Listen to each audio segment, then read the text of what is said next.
Bonjour, bienvenue dans la série sur la mécanique quantique. Alors, l'exemple que je vais vous présenter maintenant est une expérience réelle, qui a réellement été réalisée, et donc maintenant vous êtes outillés pour comprendre cette expérience. Alors, les physiciens souhaitaient connaître le spin de certains états excités de l'atome de néon, du néon 20, plus exactement de son noyau. Donc le spin du noyau, le spin nucléaire.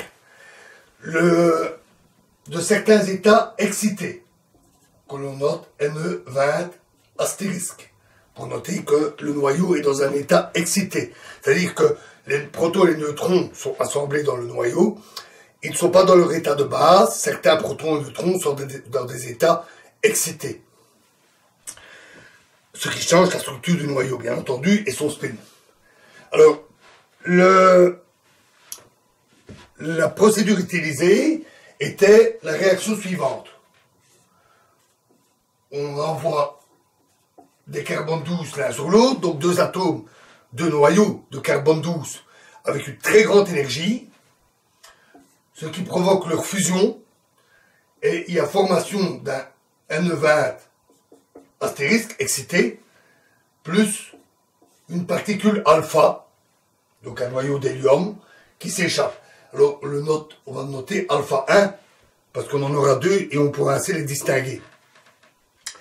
Le noyau d'hélium excité lui-même est instable. Alors, il pourrait simplement se réarranger et émettre des rayons gamma. Il se fait que fréquemment, il se désintègre en un atome d'oxygène, l'oxygène 16, plus émission d'une particule alpha, également, que nous notons alpha 2. Alors, les énergies de ces deux particules alpha sont très différentes. En particulier, le alpha 1 est très énergétique parce qu'il emporte une bonne partie de l'énergie de la collision qui est provoquée entre les deux carbones. Donc on sait facilement les distinguer, d'où la nécessité et l'utilité de les nommer 1 et 2. Pour les distinguer, il suffit de filtrer l'énergie, de prendre que les particules alpha ayant une certaine énergie. De même, l'énergie de l'alpha 2 dépend ici de l'état excité. Plus l'état est excité et plus la particule alpha emporte d'énergie. L'expérience se déroulait comme suit. On avait une cible constituée d'une cible de carbone 12, bien sûr, très fine. En fait, 30 microgrammes, 30 millionièmes de grammes par centimètre carré. Donc c'est vraiment une feuille très très fine. Et on envoyait des atomes de carbone dessus avec une très grande vitesse. En fait, chaque atome, chaque noyau avait une énergie de 16 mégaélectronvolts, c'est-à-dire 16 millions d'électronvolts. Dans la réaction, on a une particule alpha 1 qui est émise dans la réaction et qui, à très peu de choses près, est alignée avec la direction de la collision, par simple conservation de l'impulsion. Nous appellerons cette direction la direction Z. Et dans la feuille se trouve alors un atome d'hélium excité, un noyau de néon excité, qui se désintègre. L'oxygène est lourd, il reste pratiquement sur place. Et on a une particule alpha 2 qui est émise dans une direction, selon un angle quelconque, θ, une direction qu'on va appeler Z'. Et alors on place des détecteurs qui sont calibrés pour enregistrer des particules alpha de certaines énergies. Ces détecteurs étaient des détecteurs à jonction de silicium, donc des semi-conducteurs, tout simplement, qui peuvent faire office de compteurs Geiger. Et l'ensemble était relié à une électronique adaptée, permettant de mesurer les coïncidences, c'est-à-dire la détection d'un alpha 1, celui-ci, et d'un alpha 2, celui-ci, selon un angle θ donné.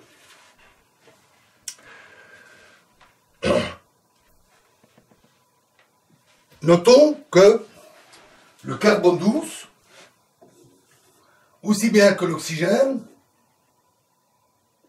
et les particules alpha ont un spin de 0. Ça, c'était connu par ailleurs, par des mesures précédentes, des propriétés du carbone, de l'oxygène normal, qui peut se faire dans des conditions moins brutales qu'avec un accélérateur de particules, puisque le carbone 12 et l'oxygène 16 sont stables et très abondants, et faciles à manipuler, et les particules alpha sont émises par nombre de substances radioactives. Donc ça, c'était connu déjà de longue date. Puisque ces particules sont sans spin, on a un moment angulaire nul pour les carbones, pour le alpha qui est émis, et donc dans la direction Z, le spin, le moment angulaire porté par le néon, doit être 0. Ça ne veut pas dire qu'il a un spin 0, mais que le moment angulaire, le long de cet axe, doit être 0. Donc, quel que soit, donc M égale 0. Donc, quel que soit le spin J du néon, son état doit être J0. Ensuite, l'atome se désintègre.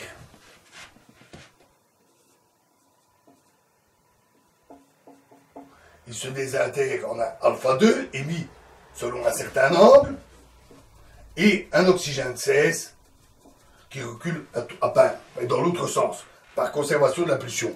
En fait, le néon lui-même se déplace vers la droite, résultat de la collision, qu'on appelle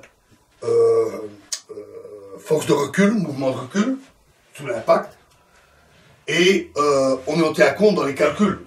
Ça apporte des corrections aux résultats qui sont obtenus. Et les physiciens, bien entendu, apportent toutes les corrections possibles liées à l'expérience, toutes les corrections qui sont nécessaires à la vérification des résultats. Alors de même, l'oxygène n'a pas de spin, l'alpha n'a pas de spin, donc, par conservation du moment angulaire, selon l'axe Z', on doit aussi avoir J0, c'est-à-dire M' égale 0. Alors, quelle est l'amplitude d'avoir un tel phénomène? C'est-à-dire, donc, de détecter la désintégration de l'alpha 2 selon l'angle θ et détecter la coïncidence avec les dispositifs. C'est simplement l'amplitude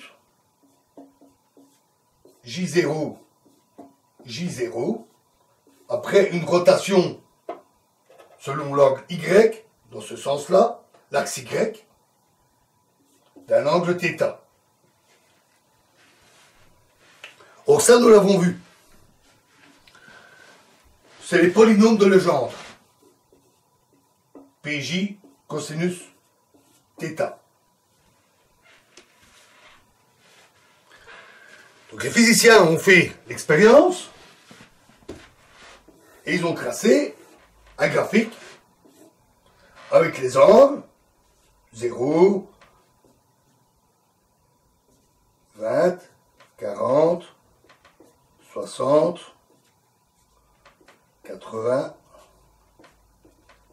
100, 120, 140 et 160 degrés, c'est l'angle θ. Et en abscisse, ils ont mesuré le taux de coïncidence, c'est-à-dire le nombre de fois où pour chaque carbone envoyé, ils obtenaient les mesures des deux alphas. Et donc, ce qu'ils ont mesuré, c'est la probabilité d'avoir cette désintégration selon un angle θ, c'est-à-dire, c'est un nombre réel, donc c'est PJ carré cosinus θ. Ils ont fait l'expérience en filtrant les énergies ici pour différentes énergies, c'est-à-dire différentes énergies de désintégration et donc différents états excités. Par exemple, pour une énergie de 5,80 mégaélectronvolts, ils ont obtenu une courbe comme ceci. Et pour une énergie de 5,63 mégaélectronvolts, ils ont obtenu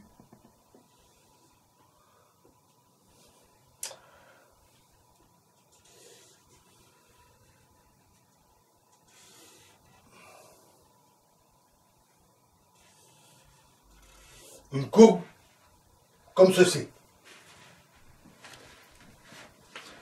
Évidemment, l'appareil ne donne pas une courbe, il donne des valeurs pour différents angles et différents taux de coïncidence. Et en fait, c'est un ensemble de points expérimentaux obtenus par les mesures. Les mesures étaient relativement précises. On calcule toujours, dans une expérience réelle, l'erreur de mesure, c'est-à-dire la précision de la mesure obtenue avec toutes les corrections nécessaires, nous l'avons vu, la précision des appareils et en tenant compte des écarts statistiques. Puisqu'on observe des coïncidences, on va en observer 1, 10, 100, 1000, 10 000. Il est évident qu'en observant 10 000 coïncidences, on aura une beaucoup plus grande précision qu'en observant seulement quelques cas. Les précisions étaient fort bonnes, ce qu'on appelle les barres d'erreur, donnant ces courbes avec une grande précision. Et après, par comparaison avec les solutions, il s'avère que ceci, ce n'est rien d'autre que P1 cos θ au carré et P3 cos θ au carré. Donc, ils avaient ainsi pu mesurer que le néon, dans cet état excité, 5,63 mégaélectronvolts, le noyau de néon dans cet état excité avait un spin égal à 3. Et que dans cet état excité 5,80, donc une énergie un peu plus grande d'excitation des protons et neutrons dans le noyau, le spin était égal à 1. Il fixe sa mesure pour toute une série d'états excités. Et ça apporte beaucoup d'informations sur la structure du noyau. Les protons et neutrons ont un spin qui sont alignés ou opposés, etc., donnant un spin global au noyau de néon. Et selon les états, plus ou moins excités, avec des arrangements plus différents, le total donne un spin différent. Donc le fait de connaître le spin pour différents états excités apporte beaucoup d'informations sur la structure du noyau. Les forces nucléaires sont des forces difficiles. Elles ont un comportement complexe. Donc pour étudier le comportement des forces nucléaires, il est utile de connaître la structure des noyaux. Et donc, cette expérience permet de progresser dans la compréhension des forces nucléaires. Et ceci est une expérience qui a réellement été réalisée. Si je ne me trompe, dans les années 50 ou quelque chose comme ça. Alors, voilà, fini avec les exemples pour le spin. Dans la prochaine vidéo, nous allons attaquer toute autre chose qui concerne toujours le spin, mais un tout autre aspect. Nous allons parler des particules identiques. Nous en avons touché un tout petit mot à propos des photons, qui sont des particules de Bose, et dont la fonction, donc l'état, ne change pas de signe quand on les permute. Les particules identiques ont des comportements très particuliers, qu'on ne rencontre pas en physique classique. La physique quantique est riche en surprises. Et c'est ce que nous aborderons dans la prochaine vidéo. Je vous remercie.